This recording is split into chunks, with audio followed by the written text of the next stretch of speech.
তারা সরকারকে যতই ঘরে বসে সুন্দর নসিহত করুক, সরকার তো তাদের কথা কোনো কান দেয় না।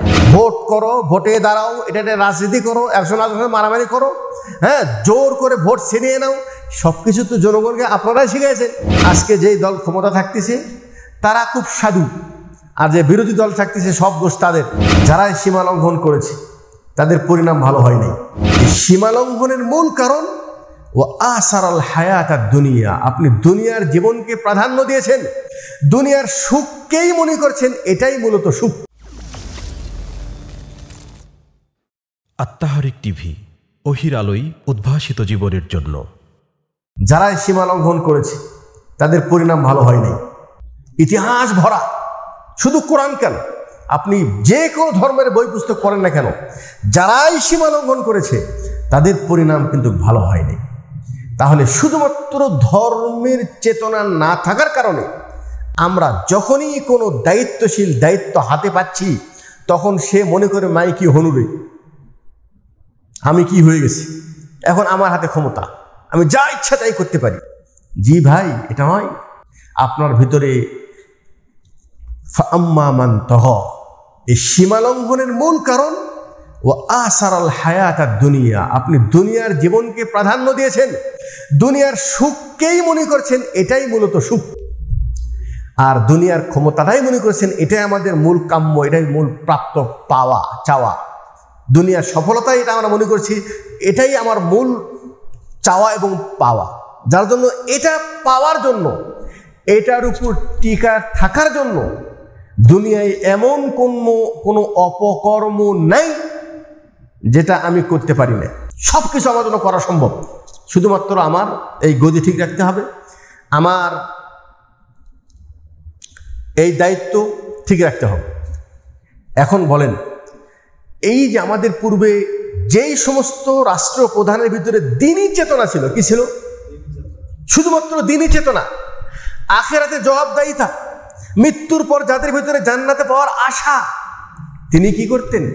ইতিহাস খুলে দেখেন, ওমর রাদিয়াল্লাহু তাআলা আনহু রাত হলে, সন্ধ্যা হলে ঘুমাতেন না, গলিতে গলিতে যে ঘুরতেন যে হয়তোবা এমন কোনো প্রজা আছে যার কাছে আমি পুষতে পারি নাই, বা তার আকুতি, তার প্রয়োজন আমার কাছে পৌঁছাতে পারে নাই, সেই এরকম দুর্বল মানুষকে, অভাবগ্রস্ত মানুষকে খোঁজার জন্য রাত্রে বের হতেন।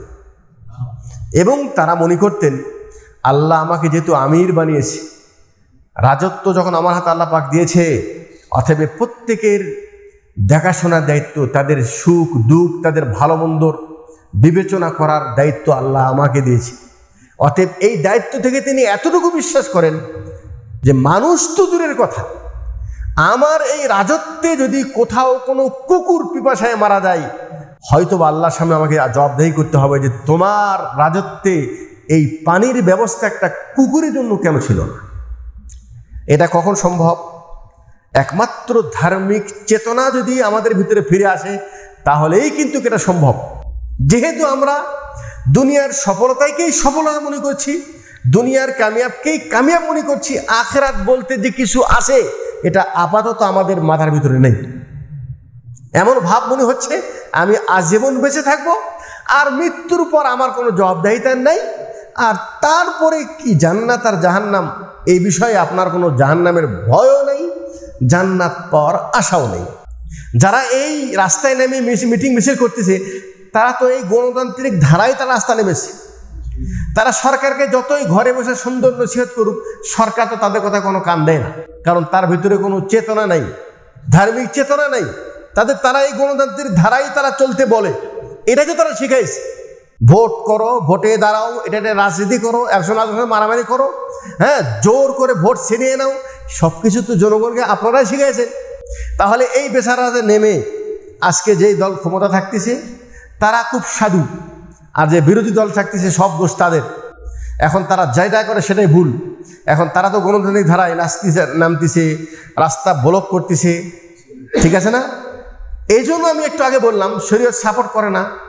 শরীয়ত এই জন্য সাপোর্ট করে না, একটু আগে বললাম না, কান নষ্ট করেছে, শুধু কানই কাটতে পারবে না, হাত কাটতে পারবে না।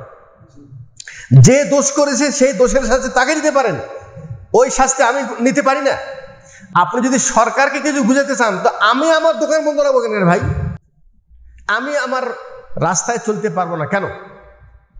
আমি আমার যান নিয়ে নিরাপদে কেন চলতে পারবো না? এই নিরাপদে চলাকে বাধাগ্রস্ত কে করেছে? আপনি করেছেন। এই জবাবদাহি আল্লাহর সামনে আপনাকে হতে হবে। আপনি যদিও মাজলুম, আপনি যদিও কি মাজলুম।